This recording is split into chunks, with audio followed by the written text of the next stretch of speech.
Muchas gracias, amigo televidente que nos está sintonizando a esta hora de la mañana. Ya estamos ubicados enfrente al Palacio Municipal de Quetzaltenango, en el Parque Central, un lugar público donde estamos haciendo las entrevistas para poderles llevar la propuesta de cada candidato. Hoy tengo el honor de entrevistar al licenciado Carlos Barrios, quien va por el partido Coalición URNG-WINAC. Gracias, licenciado, por estar con nosotros. Muchas gracias. Está usted en Cámara de Poder de la Palabra, periódico El Día GT y la página de la Asociación de Prensa Ciudadana Nacional e Internacional. Estamos dando a conocer su agenda política para que la población pueda observar y así sacar sus propias conclusiones de la población y poder ver en esta contienda electoral por quién es la persona más idónea para poder votar. Así que le dejamos entonces en este momento la palabra para que usted pueda presentarse hacia la población que está en este momento en directo. Bien, gracias, don Jorge, muy amable, gracias por la invitación y mi saludo cordial entonces a todos los televidentes de estos medios, ¿verdad?, distinguidos acá ya en Quetzaltenango. Entonces, mi nombre es Carlos Barrios, soy candidato a diputado por Quetzaltenango, por el partido, de repente ahí corrigiendo, es solamente por URNG Maíz, ¿verdad? La coalición vamos a nivel nacional, en cambio a nivel distrital únicamente vamos como URNG, exactamente, eso es. Muy bien, licenciado, muchas gracias. Entonces, ya escuchó usted, amigo televidente, es URNG, coalición solo a nivel nacional. Gracias, licenciado, por estar con nosotros. Vamos a entrarle de lleno entonces. Recordemos que esta figura política de los diputados, a veces las personas no lo ven, lo pasan desapercibido, pero es necesario que también conozcamos quiénes son nuestros diputados para Quetzaltenango y qué propuestas tienen ya para Quetzaltenango. Es el tiempo entonces, licenciado, para poderle dejar a usted otro espacio para que usted pueda dirigirse a la población y decirle quién es Carlos Barrios y cuáles son sus propuestas para la ciudad de Quetzaltenango. Muy bien, gracias. Bueno, Carlos Barrios, para empezar, es de acá de Quetzaltenango, con cédula I9 82949, ¿verdad? Como señala ahí, ¿verdad?, de que soy de acá de Quetzaltenango. Y Carlos Barrios es egresado de la Universidad de San Carlos. Siempre hemos estado en el movimiento social, luchando por los derechos, principalmente de las personas más vulnerables, niñez, adolescencia, mujeres, también apoyando ahí a autoridades comunitarias, siempre buscando que estas personas pues tengan también sus derechos o les sean cumplidos esos derechos.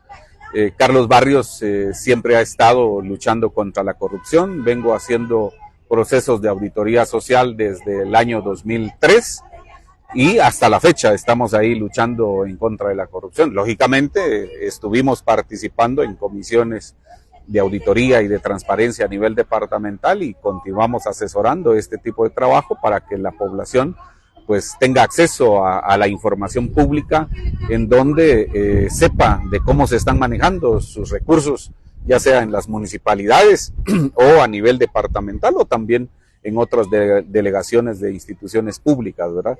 Esto es Carlos Barrios y ahora, aparte de ser candidato a diputado por el departamento de Quetzaltenango, también decirles de que soy el secretario nacional del partido URNG Maíz y entonces estamos al frente de un partido que de hecho no nace ayer, o sea, como partido político tenemos 25 años de existir. Esto lo menciono como un dato importante porque entonces no somos un partido que corrió para formarse, no somos un partido que nació ayer, ¿verdad? O un partido de cartón, como estamos viendo, de que están cayendo ahí algunos, ¿verdad?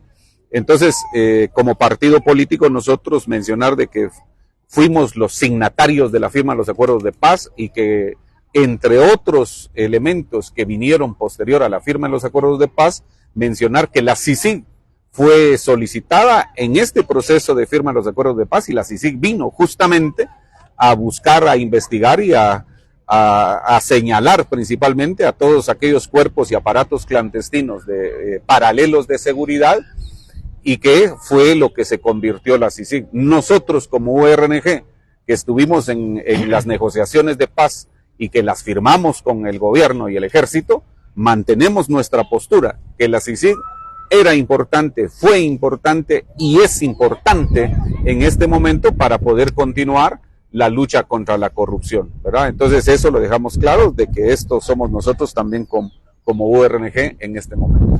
Muchas gracias, licenciado, y es importante saber todo esto porque la población tiene que enterarse, porque para eso son estos espacios donde la población pueda también ser protagonista en la bandeja de mensajes, puede dejar su mensaje y así poder compartir con nosotros también. Licenciado, dentro de su agenda política, ¿lleva usted alguna ley?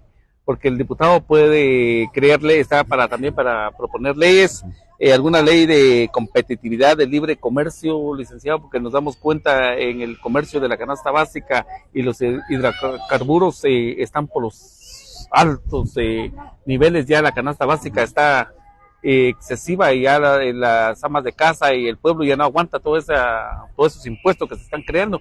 Entonces debe haber una ley de competitividad para el libre comercio. ¿Cómo lo estarán planteando ustedes? Sí, yo creo que ahí, don Jorgito, es importante, primero que la población sepa que este 25 de junio, acá en Quetzaltenango, están, primero, de los 7 diputados que hay, 6 buscan la reelección. Eso es lo primero que el pueblo tiene que saber. Si hay 6 que están buscando la reelección, yo diría que el pueblo tiene que saber si le da su respaldo a estos diputados que buscan la reelección, o porque también hay diputados que buscan la reelección y estuvieron justamente votando en favor de las leyes que propusieron la bancada oficial, es decir, de la bancada de Vamos, Valor, Unionista, todos, etcétera. Entonces, antes de esa pregunta, de repente hacer esa reflexión, porque entonces estos diputados buscan reelegirse, pero también tendrían que dar una rendición de cuentas legislativas al pueblo para ver si votaron en leyes que beneficiaban al país o votaron por leyes que iban en contra de los intereses del pueblo. O sea, esto es importante. Por ejemplo, solo cito un caso, solo por citar un caso. En esta 9ª legislatura, que es esta, la que están los diputados actualmente, muchos diputados, principalmente de Vamos, respaldaron las cantidades millonarias que oscilaron ahí entre los 30,000 millones de quetzales para la pandemia. Y ya sabemos lo que pasó con con 2 millones de vacunas, ¿verdad? Que se vencieron por el mal manejo en el tránsito o el manejo de las vacunas, pero previo el despilfarro de los préstamos. Entonces también hay que ver si estos diputados que buscan la reelección respaldaron ese tipo de préstamos, respaldaron a leyes que promovió el partido oficial, encabezado principalmente por Alejandro Yamatei, que el pueblo debería de votar en contra de ese modelo de gobierno, en contra de ese tipo de decisiones arbitrarias que afectan a los intereses del pueblo. Entonces ahí tenemos a 6 de acá de Quetzaltenango que ahora están solicitando el voto para poder ir nuevamente. Pero el pueblo tiene que ver cuántas leyes propusieron, cuáles fueron esas leyes, siempre en contra o a favor del pueblo, cuáles fueron las leyes que ellos votaron a favor e en contra en el Congreso y que beneficiaban al pueblo. Entonces, y lo otro es si siempre mantuvieron esa relación con el pueblo.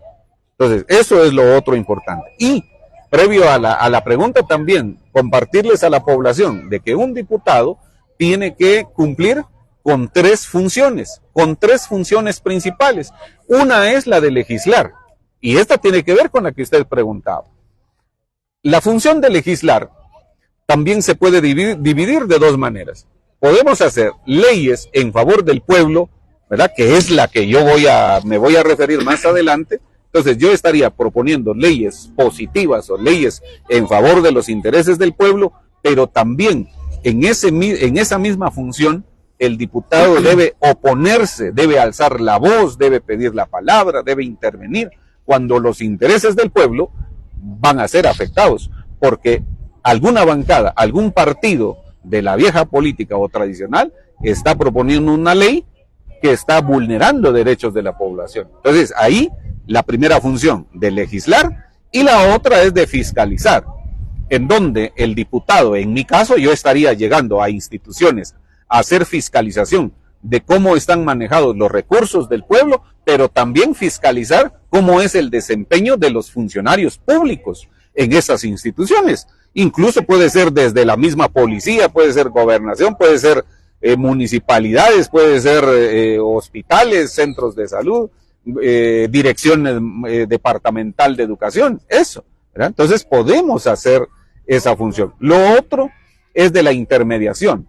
en algún momento el pueblo o algunos sectores del pueblo también pueden estar vulnerables, ¿verdad? O algunos intereses o algunos derechos podrían ellos estarlos demandando. Entonces, en mi caso, yo estaría cumpliendo esta tercera función como un puente entre el pueblo, ¿verdad? Y las instituciones públicas del país, ¿verdad? Para que entonces el pueblo se conecte, puedan ser escuchadas, puedan ser atendidas estas demandas de la población. Entonces, ahí las tres funciones.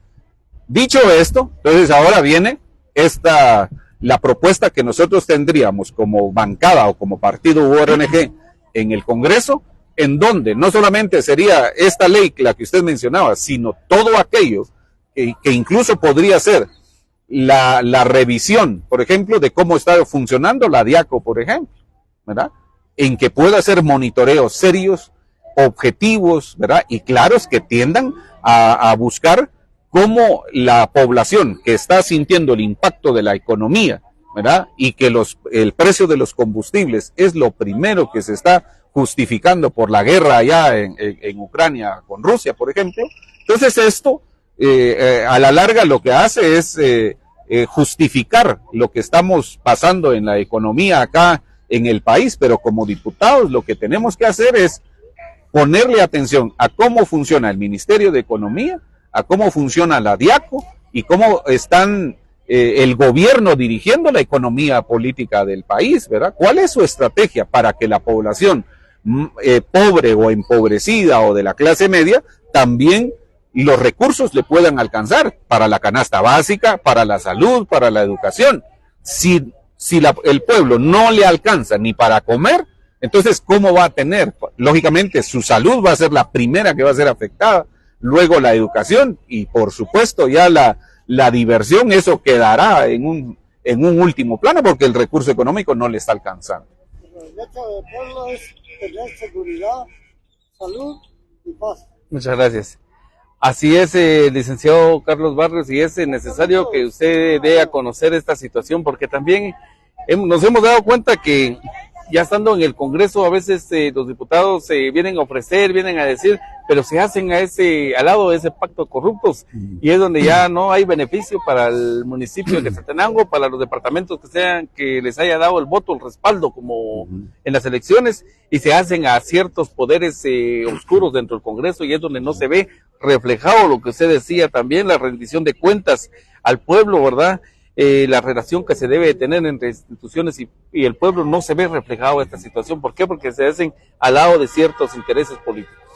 Sí, yo creo que esta pregunta es bien interesante, don Jorgito, porque justamente hay de 30 partidos legalmente constituidos en el país actualmente, de los 30 partidos, solamente habemos claramente definidos de izquierda, ¿verdad? Cuando hablamos de izquierda, hablamos de una apuesta por la justicia social, por los intereses y derechos del pueblo, ¿verdad? Que regularmente lo que hacen también los principales medios de comunicación, bueno, es de izquierda, bueno, estos van a quitarnos las cosas, saber en qué sistema nos van a gobernar. No, nosotros como partidos de izquierda, que somos WINAC, MLP y URNG, son los tres partidos definitivamente identificados por su posición ideológica como de izquierda.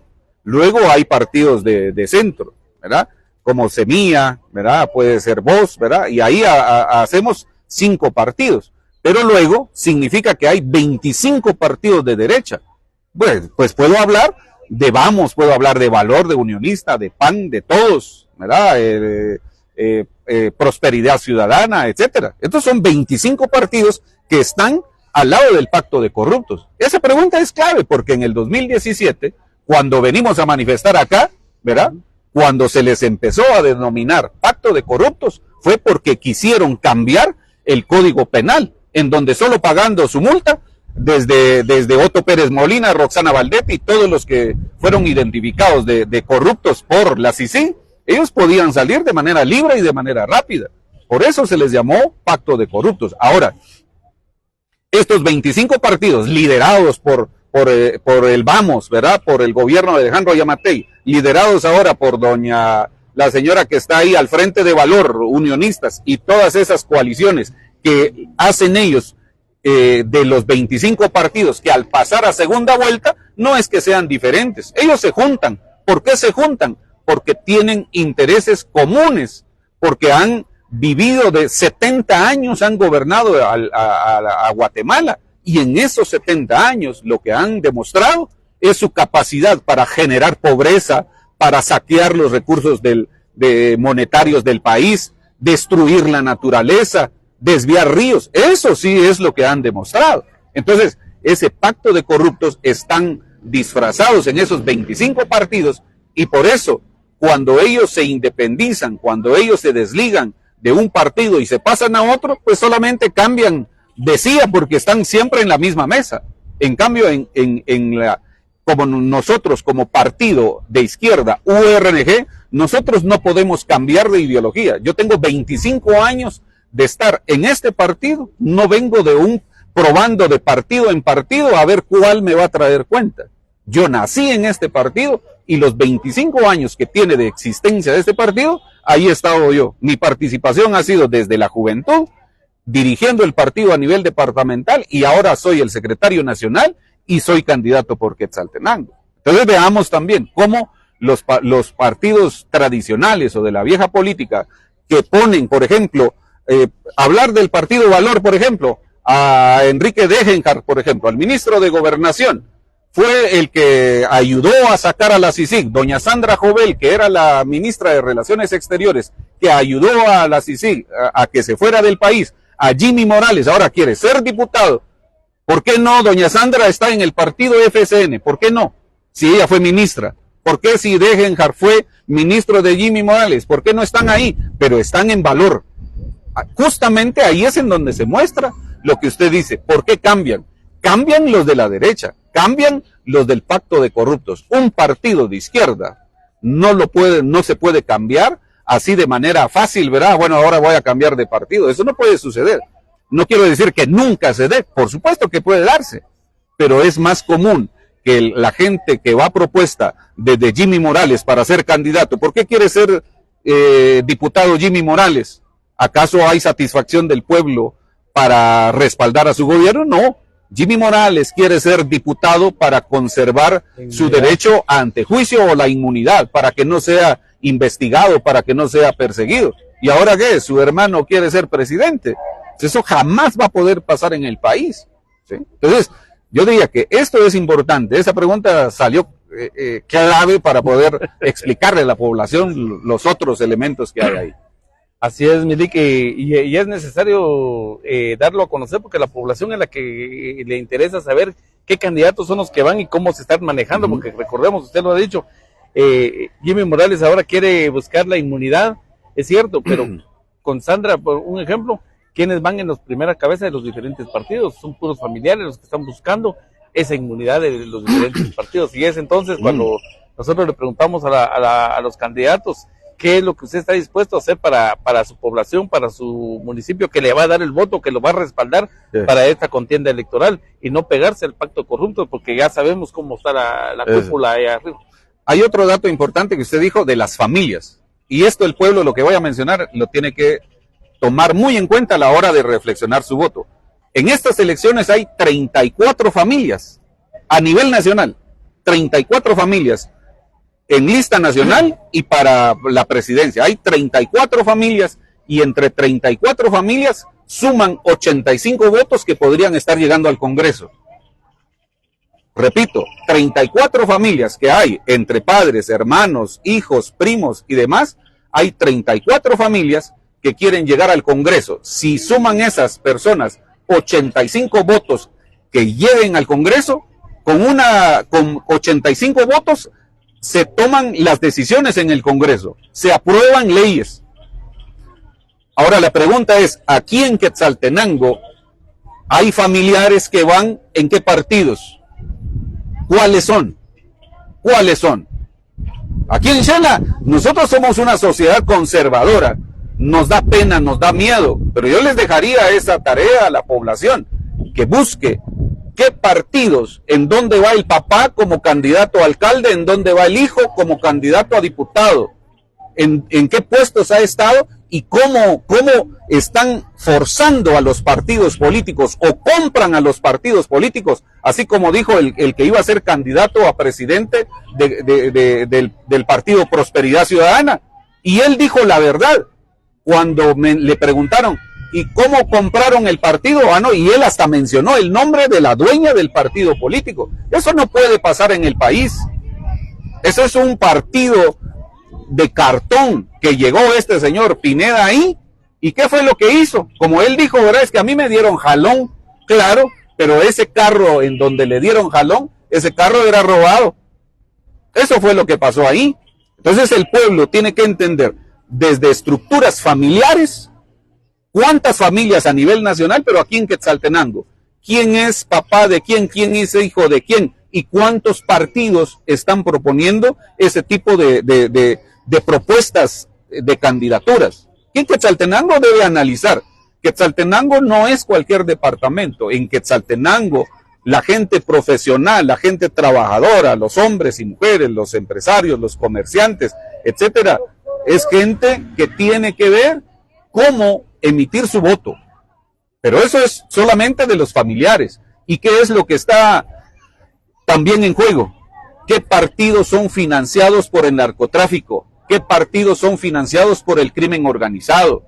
Eso es lo otro que hay que ver en este momento. No solamente es pacto de corruptos, no solamente son familiares, sino estas estructuras criminales que lo que buscan es llegar al poder y lógicamente legislar en el favor de esos intereses que ellos tienen, ya sea emitiendo leyes o teniendo a gente claves en la institucionalidad pública, ¿verdad? Desde ministros, ¿verdad? Por ejemplo, ¿qué ministro ponen en el Ministerio de Economía, en el MAGA, en el Ministerio de Recursos Naturales, de Energía y Minas, para destruir la naturaleza? Por supuesto que alguien corrupto va a poner a un ministro que le responda a los intereses, ¿verdad? De ellos como empresarios. Entonces, eso es lo otro que generó esta pregunta. Las familias, y yo le agregué estos otros elementos, lo del narcotráfico y el crimen organizado. Licenciado, y es muy oportuno decir y seguir con el tema de las familias, porque hoy nos damos cuenta que se usan los fondos del pueblo, los fondos que tienen ahí para poder hacer la campaña. Hoy vemos un papá y un hijo que tiene politizado los autobuses, los microbuses, están ahí en los primeros puestos. ¿Para qué? Para seguir saqueando al pueblo. Entonces es necesario que Quetzaltenango es clave para estas elecciones.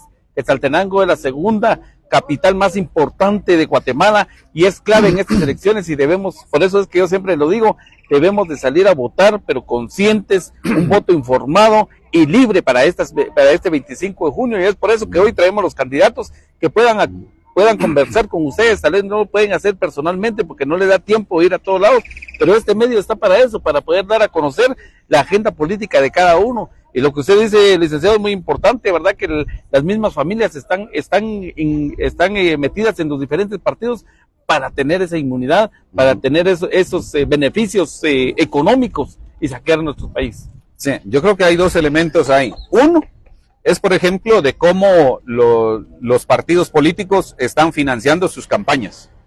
Primero mencionarles, ¿verdad? Si yo soy candidato a diputado por el partido URNG, en las calles ustedes no miran propaganda nuestra.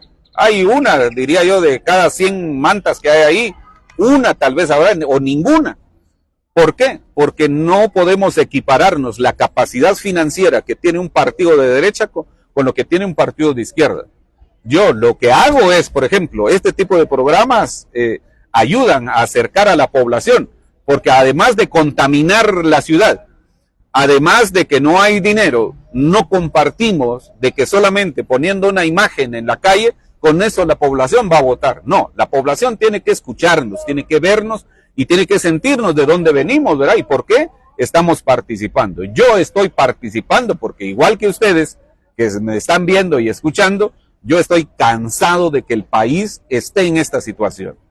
En estas últimas horas y días que el país ha definido a qué candidato qué cantidad de candidatos van a haber el 25 de junio, o sea, el país está en una cuerda floja la institucionalidad democrática del país, está en juego. No estoy a favor de ninguno de los que últimamente han dejado afuera, menos de Roberto Arzú, menos de Carlos Pineda, para nada. Pero lo que sí me preocupa es el país. ¿En qué momento se están tomando estas decisiones en donde el país necesita certeza de las elecciones y eso lo tiene que hacer el tribunal? El país necesita transparencia en las elecciones y eso debería de garantizarse y es lo que menos hay. Por ejemplo, acá en Quetzaltenango, el cambio de juntas electorales, por ejemplo, para mencionar Coatepeque o San Carlos Hija, en Coatepeque renunció la primera junta electoral porque habían ahí algunos indicios de fraude. Guatemala no debería de estar hablando de fraude. Guatemala tiene que estar tranquila, debería estar tranquila de que las elecciones van a ser libres, limpias y transparentes. Y otro tema que usted mencionaba, lo del voto nulo, ¿verdad? O el abstencionismo, por ahí me daba a entender esto. Y yo le doy esta información a la población. Guatemala necesita movilizarse, salir a votar, porque si no salimos a votar, estamos dejando que unos pocos decidan por lo que va a impactar en todo el país o la mayoría del país.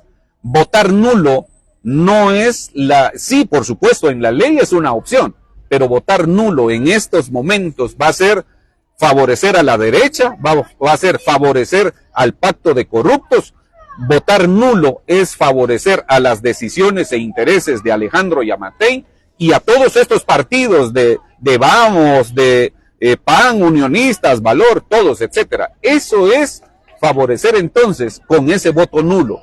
Entonces, y lo otro es lo de la capacidad de lo que hay ahí en algunos medios de transporte, de que solamente algunos que tienen la capacidad financiera está ahí su propaganda. ¿Pero por qué? ¿Cómo se quería emitir un acuerdo municipal para que los demás partidos no pudieran tener la posibilidad de poner su propaganda? ¿Por qué? Porque ellos están haciendo propaganda desde el 2020. Muchos partidos empezaron a hacer propaganda desde que asumieron el cargo. Entonces no es en igualdad de condiciones en el hacer propaganda.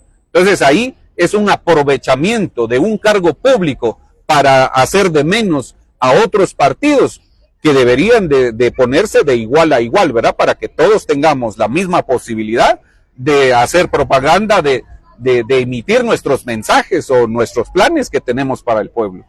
Se lo ha dicho, por medio de un acuerdo se quería vedar ese derecho, pero sin embargo sacan el acuerdo y fueron los primeros en ensuciar los posts, porque ahí están las fotos, ahí están las fotografías. Y algo muy importante, licenciado Carlitos, usted lo dijo, que son pocos los ciudadanos que escogen a veces y que le dan el poder a las personas. Por ejemplo, este gobierno ganó con 608,000 votos, el 12% casi de la población salió a votar.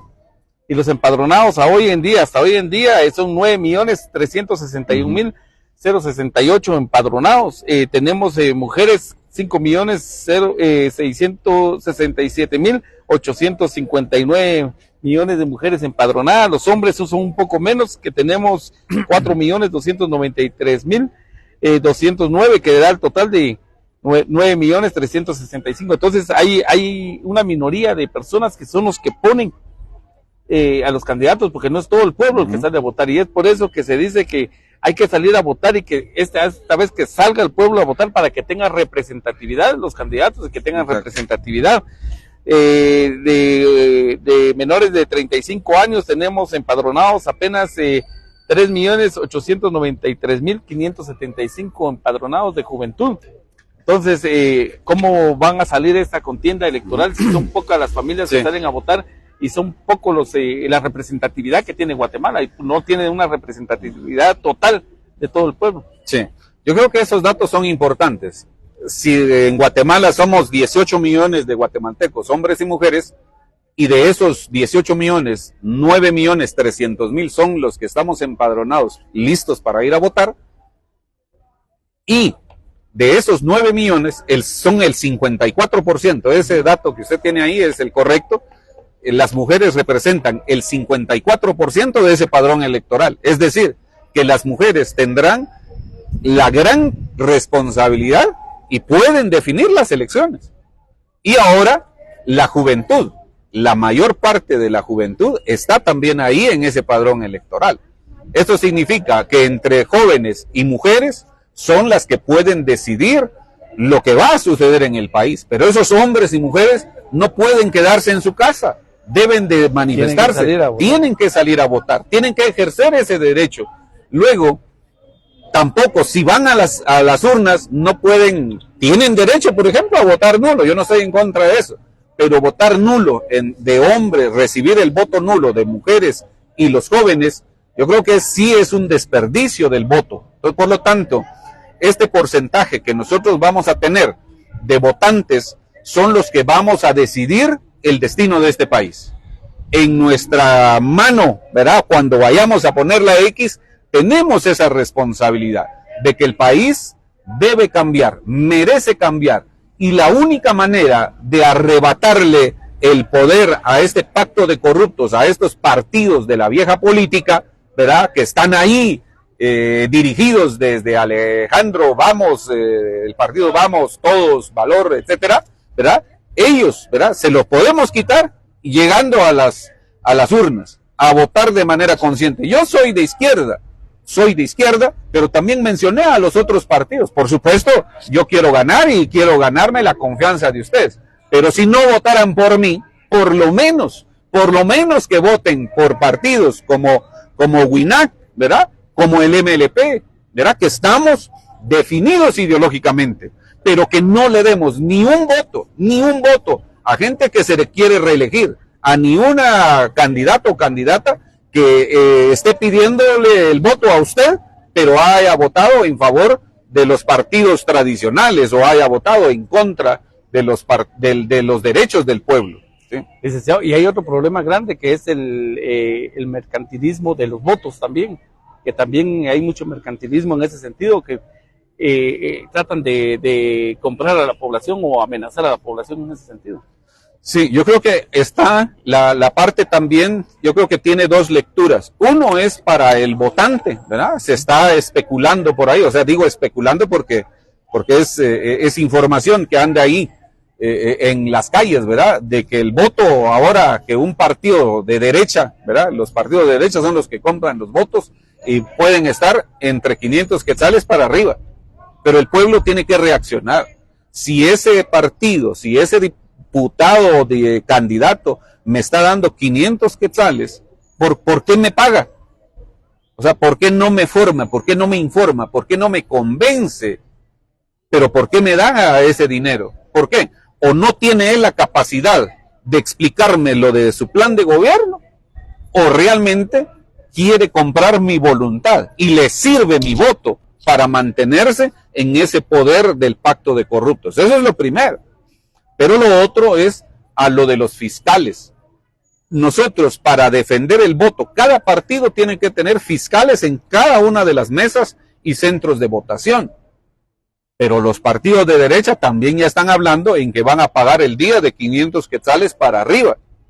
Entonces, ese es otro tipo de cómo se mercantiliza el proceso electoral. Se mercantiliza el voto, se mercantiliza la fiscalización del voto ahí en las mesas. Un fiscal, para comentarles ahí, un fiscal de mesa lo que va a hacer es que a la hora de emitir en la papeleta, ¿verdad?, es defender ese voto de ese partido. Pero no en todos los centros de votación y en todas las mesas va a haber un fiscal. ¿Por qué? Porque los partidos pequeños, partidos que no tenemos financiamiento para pagar, pues vamos a dejar a la suerte, a la libre, dejándolo también a la conciencia de los otros partidos representados a través de sus fiscales, de que si un voto fue emitido de repente no tan cubriendo el símbolo, pero sí está dentro de la papeleta, si nosotros como partidos y nuestros fiscales no están ahí, ese voto puede ser anulado. Entonces, explico esto porque los partidos de derecha, estos 25 partidos que yo explicaba, ellos sí tienen la capacidad para pagar de 500 quetzales a más, pagar no sé qué cantidad de fiscales, ¿verdad?, que puedan poner en cada centro de votación, y ellos sí garantizar la veracidad de sus votos, defender sus votos, y eso nosotros no lo tenemos. nosotros no podemos pagar. No solamente no tenemos, sino no debemos. Y ahí también invitarles a la población, ¿verdad? Que si hay voluntarios o voluntarias, ¿verdad? Que se quieran sumar a nosotros para poder ser fiscales en nuestras mesas, para defender el voto de la izquierda, ¿verdad? Pues ahí estaríamos más que agradecidos. Así es, licenciado. Es importante dar a conocer todo eso porque también la posibilidad que se tiene, la posibilidad que tienen los partidos que están en el oficialismo, tienen los recursos porque están los recursos del pueblo son los que se utilizan, ¿verdad? Entonces es importante dar a conocer eso. Pero regresando al tema está muy bonita la plática, ya nos emocionamos acá. Regresando al tema de Quetzaltenango, ¿qué propuesta lleva usted, licenciado? Recordemos que el año pasado pasó un problema grande aquí en Quetzaltenango, con el Valle de Palajunoj, donde hubieron líderes indígenas que fueron criminalizados. Hay autoridades ancestrales criminalizadas también por este problema del plan de ordenamiento territorial. Cuestión que aquí en la municipalidad, en lugar de dar ese apoyo, dar esa apertura para tener un diálogo y poder reformar algunos artículos que perjudican a la población, pongámosle el derecho a la propiedad privada, y hay otros artículos que este plan fue creado para absorber impuestos, supuestamente para cobrar impuestos. Entonces, ¿cómo lo van a plantear ustedes en su agenda política y el apoyo que se le va a dar desde el Congreso a la población para poder mejorar este plan de ordenamiento territorial? Sí, yo creo que una cuestión importante acá en Quetzaltenango y principalmente para el municipio como tal, es de que si un alcalde promete anular el POT, ¿verdad? El actual dijo que podía y por eso obtuvo una votación importante. ¿Lo pudo hacer? No. Pasaron 4 años, no lo pudo hacer. Ahora, un alcalde, un candidato no puede comprometerse a revertir algo como el plan de ordenamiento territorial que nació con el plan Catún 32 en el año 2012. O sea, eso es ilógico. ¿Por qué? Porque esto es casi de hecho es una política nacional. Con eso no quiere decir que yo esté de acuerdo. No, yo tengo mis desacuerdos y voy a decir cuáles son. Primero, es el manipular a la población, venderle falsas promesas, decir, comprometerse con la población con cosas que no se pueden hacer. Yo estoy en contra de eso. Ahora, un diputado, lo que podemos hacer desde el Congreso sí es revisar, ¿verdad? Eso sí yo me puedo comprometer, a revisar todo aquello que pueda ayudar al municipio de Quetzaltenango y, lógicamente, facilitarles al mismo alcalde, el que quede, ¿verdad? Para que tenga esa paz, esa tranquilidad la población y esa incertidumbre de qué va a pasar con el plan de ordenamiento territorial. Entonces, eso es lo que yo puedo hacer. Ahora decir de que yo voy a convencer a los otros 159 diputados, eso sería también una demagogia, sería una gran mentira que yo podría estar asumiendo. No, yo tengo que llegar, primero, tengo que tener el respaldo de la población. Segundo, regresar con la población, que es lo que quiero hacer, ¿verdad? Venir a tener una reunión mensual con diferentes sectores acá en Quetzaltenango y empezaría ahí con el Valle del Palajunoj. Aunque hay población también, que yo reitero, no estoy de acuerdo con el plan de ordenamiento territorial en los siguientes elementos. Primero, porque no se socializó en los medios, en tiempo y en la forma en que la población del área rural debió haber sido consultada.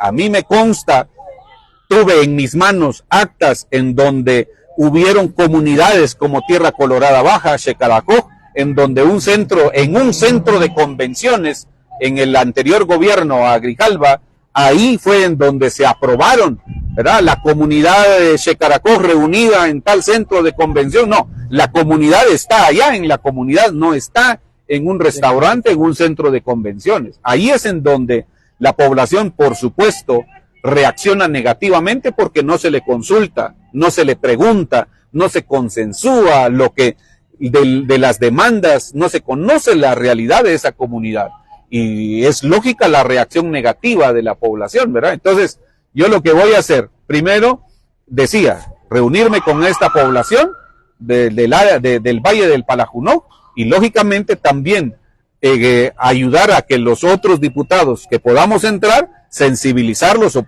actualizarlos de cómo está esta situación acá en Quetzaltenango, y de manera conjunta, como Quetzaltenango, no un diputado por su propia cuenta, no, también necesitamos que los diputados hagan un equipo y que hablen en nombre de Quetzaltenango y que no le den la espalda a Quetzaltenango.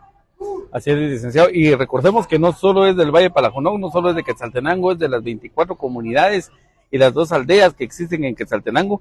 Ese problema, recordemos que cuando también hubo una manifestación con Luis Grijalva, que ahí estuvimos nosotros presentes transmitiendo, donde también se lograron algunas reformas de algunos artículos que estaban perjudicando a la población. Incluso estaba don Mario Pérez en Coalco, que se logró ese espacio, ustedes vinieron a apoyar ese día. Nos recordamos, o sea que sí sí se puede reformar en sus artículos, porque es un reglamento municipal. Sí, yo creo que los esfuerzos se hicieron, don Jorgito.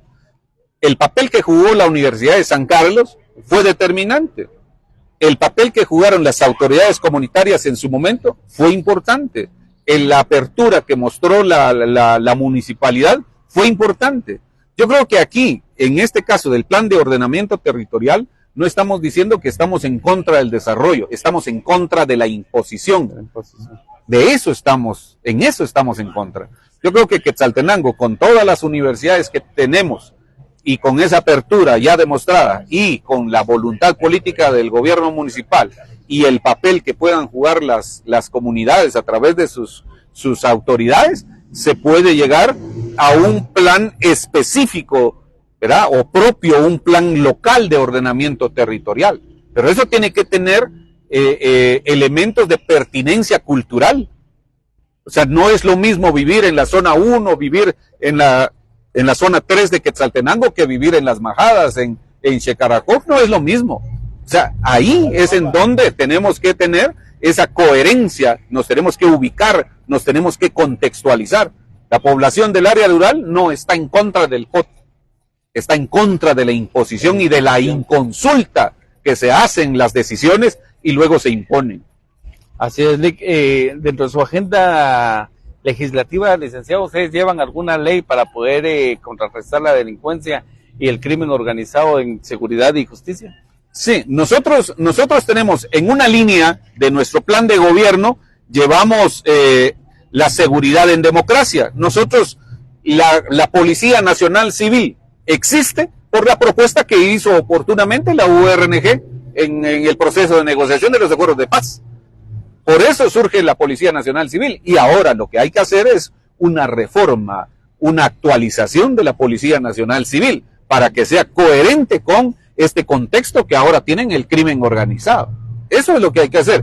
Entonces, más allá de una iniciativa de ley, nosotros hablamos de seguridad democrática. O sea, tenemos un plan de gobierno encabezado por Amílcar Pop y una compañera profesional que es Mónica Enríquez, que es originaria de acá de Quetzaltenango, es una mujer luchadora por los derechos humanos de las mujeres, de las comunidades acá en el occidente. Y lógicamente nosotros hablamos de esa seguridad democrática, y ahí está la actualización y reforma a la Policía Nacional Civil, y por supuesto conocemos y tenemos ese conocimiento de cómo poder entonces hacer política nacional, tener entidades que funcionen de manera que respondan a la necesidad urgente a la seguridad del pueblo.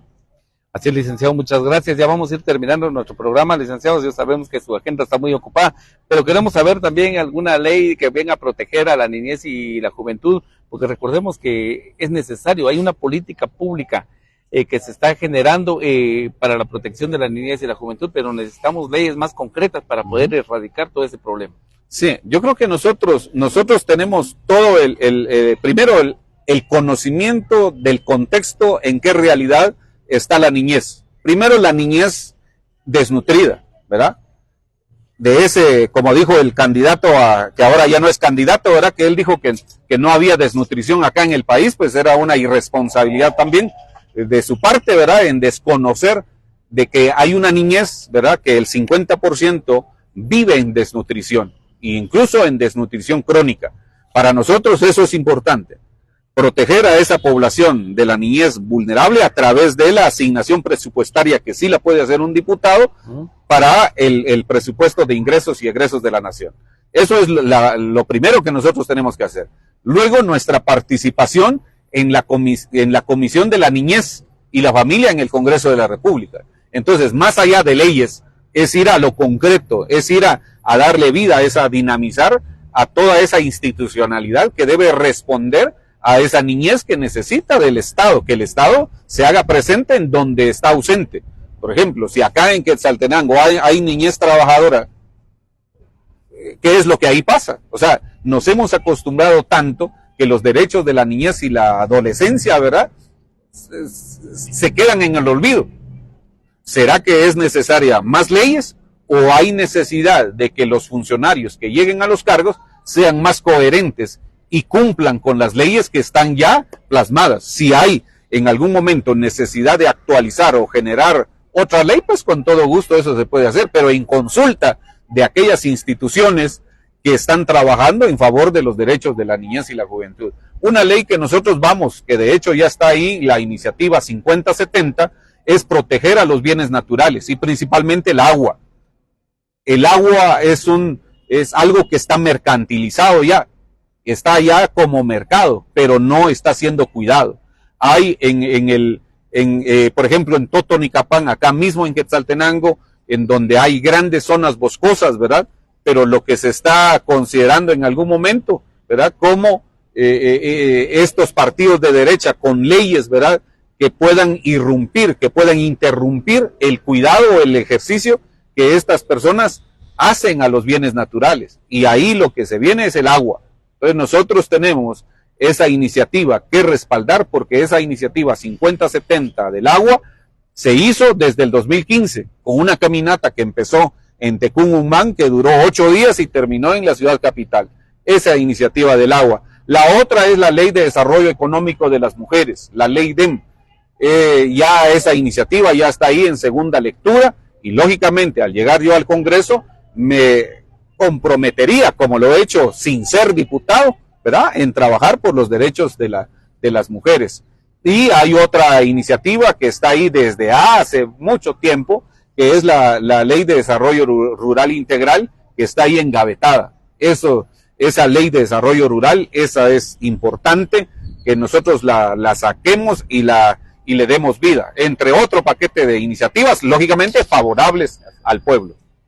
Con el adulto mayor, recordemos que también los diputados pueden incidir también en apoyar con un aporte presupuestario también para la ley del adulto mayor, porque recordemos que hay muchos adultos mayores que están pasando penas. 500 quetzales no alcanzan, ya apenas cuánto vale un alquiler de un cuarto, vale 800, 900 quetzales, entonces ya no tienen ellos cómo sobrevivir y se vuelven a veces carga para la misma familia o carga para los hijos, cuando habemos hijos irresponsables de no cuidar a los padres. ¿Qué es lo que usted propone? Sí, en cuanto a la tercera edad, también está en nuestro plan de gobierno, en nuestra propuesta, de que el seguro social, solamente las personas que tienen acceso al seguro social, y solo hablamos del IX, ¿verdad?, solamente el 20% de la población tiene acceso al IX, significa que el 80% restante no tiene acceso a seguro social. Ahora, si alguien tiene, pues ya es en lo privado, pero hablemos entonces del adulto mayor. En nuestra propuesta que nosotros tenemos, no solamente tiene que haber seguro para la cuestión de salud, que es lo que presta el IX, nosotros también estamos hablando de seguro cuando una persona no tenga empleo, pero estamos hablando también de que el adulto mayor, sí, como ya dio toda su vida trabajando, merece no esos 500 quetzales, no, esos 500 quetzales es ridícula esa cantidad, porque no es coherente.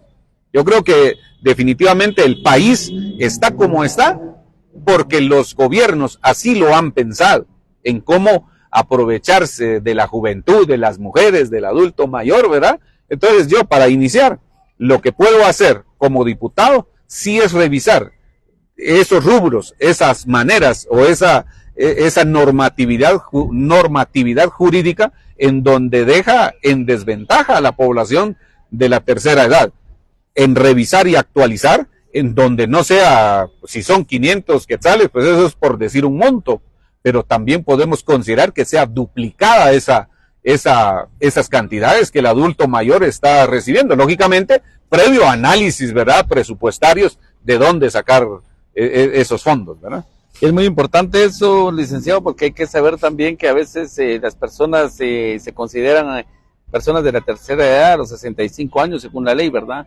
Pero recordemos que ya a los 40, 45 años ya no hay trabajo para las personas. Entonces ya se vuelven como una carga también para la sociedad, y es donde se tiene que ir apoyando. Como parte de los candidatos lo deberían de llevar todos en su agenda legislativa, en su agenda municipal, en su agenda a la presidencia, todos deberían de llevar esa ley. Sí, yo creo que sí, así debería ser, porque el modelo de desarrollo que tiene actualmente el país, ¿verdad? No tiene un modelo, así como dices que, por ejemplo, es de que estamos o nos quieren poner igual que en Venezuela, que Cuba, etcétera. No, si nosotros, sin ser esos países, ¿verdad?, tenemos ese 60% de pobreza, el 23% de extrema pobreza, desnutrición el 50%, delincuencia, crimen organizado, corrupción, criminales en los puestos claves de funcionarios públicos, etcétera. No tenemos que ver hacia afuera, nos tenemos que ver acá adentro. Ahora, en esa parte yo considero importante que nosotros como diputados sí lo tenemos que poner en nuestra agenda, pero no vamos a coincidir porque la mayoría somos de diferentes partidos políticos. Un partido de izquierda lo tiene claro, entiende el sistema. En cambio, un candidato o un diputado de derecha le sirve a un sistema. En cambio, nosotros cuestionamos al sistema, que el sistema tiene que ser en función de los intereses del pueblo, y que si decimos que hay una democracia, debe ser de verdad democracia, porque si hay hambre en el país, no hay democracia. Si hay desempleo, no hay democracia. Si hay desnutrición, si hay pobreza, extrema pobreza, si hay corrupción, no hay democracia. Y eso es lo que nosotros decimos como partido de izquierda. Ahora, un partido de derecha, un diputado de derecha va a decir, no, hombre, sigamos así, estamos bien. Por eso el pueblo tiene que analizar, tiene que votar diferente, bien analizado el voto, y darnos a las personas que merecemos estar ahí, representando y hablando por el pueblo. Así es, licenciado, muchas gracias. Estamos dialogando con Jorge Gómez de cara a las elecciones 2023. Hoy el invitado especial es el licenciado Carlos Barrios del partido URNG. Ya lo decía él, es candidato a diputado por el departamento de Quetzaltenango. Licenciado, el tiempo en este momento es para que usted le pueda hablar a la población, los que están conectados y los que se van a conectar, a la población que también lo va a ver después de almuerzo, cuando ya llegue en la noche a descansar, también lo va a ver, que usted pueda decirle por qué es que se debe de confiar en Carlos Barrios, por qué se debe de votar, por qué se le debe dar ese voto de confianza al partido URNG, a candidato para diputado Carlos Barrios. Muy bien, gracias. ¿Tiempo es de usted? Muy bien, gracias. Primero agradecer entonces la invitación, y por qué darle el voto a Carlos Barrios y al partido URNG. Primero porque no es un partido que nació ayer, decía yo al principio. Es un partido que tiene 25 años de experiencia, venimos de la lucha, venimos de entender y conocer al país, y tenemos propuestas serias, ¿verdad? No es una propuesta inventada. Segundo, porque Carlos Barrios es de acá de Quetzaltenango, vengo del movimiento social, soy egresado universitario de la San Carlos, conozco a esta región de Occidente, y merecemos tomar la mejor decisión. Invitarles para que me den su confianza, para que este 25 de junio marquemos la historia, saquemos a esos corruptos, saquemos a Alejandro Yamatei, saquemos a Jimmy Morales también, por favor. Voten por cualquiera, pero no voten por Jimmy Morales, por favor. Ya sería no sé qué palabra decir si la población elige como diputado a Jimmy Morales. Voten de manera consciente, de manera inteligente, y qué mejor si es por Carlos Barrios, qué mejor si es por la URNG, y que este 25 de junio vayan a votar, asistan a votar, emitan su voto para que le quitemos el poder al pacto de corruptos que está en poder de este partido oficial. Muchas gracias y desearles lo mejor. Muchas gracias, licenciado, muchas gracias ahí a los amigos que están también detrás de cámaras Steven Gómez y Roxana Guzmán, quienes nos están apoyando. Muchas gracias, amigo televidente, usted que nos está viendo por estas plataformas digitales, Periódico El Día GT, Poder de la Palabra, Asociación de Prensa Ciudadana, y más tardecito va a subir ese video también al canal de YouTube. Aparecemos también como Producciones Gómez. Es un honor poder compartir con ustedes la opinión de los diferentes candidatos. Recuerde que este 25 de junio la responsabilidad es de usted salir a votar con conciencia, salir a votar con un voto libre, y que usted decide a quién le va a dar el voto. Con esto no estamos diciendo que se lo dé a tal candidato, no, que usted haga conciencia y poder hacer un voto consciente para que no pasemos penas otros 4 años y sigamos en lo mismo. Que Dios les bendiga, licenciado, muchas gracias. Dios les bendiga, muchas gracias a cada uno de ustedes, bendiciones.